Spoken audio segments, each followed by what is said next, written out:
Welcome to the second Multicast tutorial video. In this video we'll be taking you through the basic setup and configuration of a multicast system. When you first launch this program, you will be greeted by this blank screen.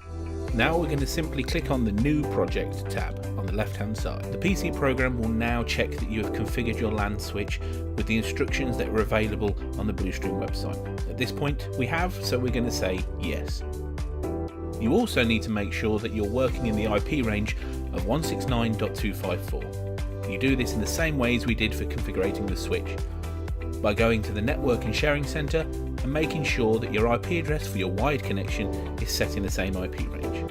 For this, I'm working on 169.254.1.1.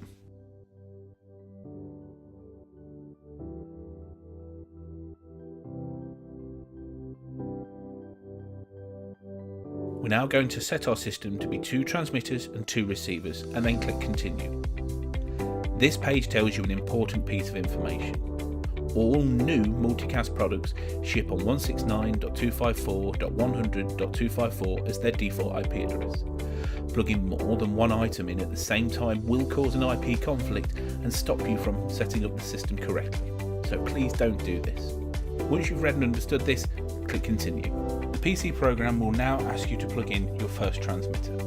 Once you have plugged in the transmitter and the transmitter has finished booting, you can then press continue. You'll now be taken to the transmitter configuration page where you can name the transmitter whatever you need to. You can also note down the IP address, the subnet, the gateway and MAC address of the unit. The unit will automatically be assigned an IP, and now you can just click apply and continue to move on to the next.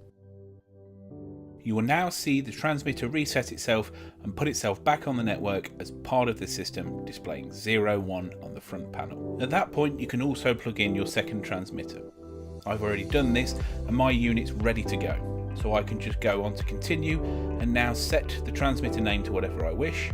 Again, you can note down the IP address, the subnet, the gateway and MAC address, auto assign IP, and then click apply and continue. Your second transmitter will now also restart and put itself back on the network, now displaying 02 on the front panel. Once you've applied the settings to your second transmitter and the unit has started to reboot, you can now plug in your first receiver. I've already done this and mine's ready to go, so I'm just going to click continue. As with the transmitter, you can rename your receiver whatever you need to. You can also note down the IP address, subnet, gateway and MAC address of the unit. Again, you will leave auto assign IP and click apply and continue. As soon as you hit apply and continue, the settings will be saved for the unit and you can now plug in your second receiver. I've already got my receiver powered, so all I've done is plugged it into the switch and mine's ready to go. So again, name the receiver whatever you wish. You can name down the IP address and the gateway and MAC address, and then auto assign IP. At this point this is the last part of the system, so you simply click finish. You'll now be taken to the receiver summary where you can see all the receivers that are part of the system that you've just configured. Using the toolbar on the left hand side, you can navigate to the transmitter summary, again showing you all the transmitters that are a part of the system. We will go over the more in-depth features of the PC program in an advanced system setup video.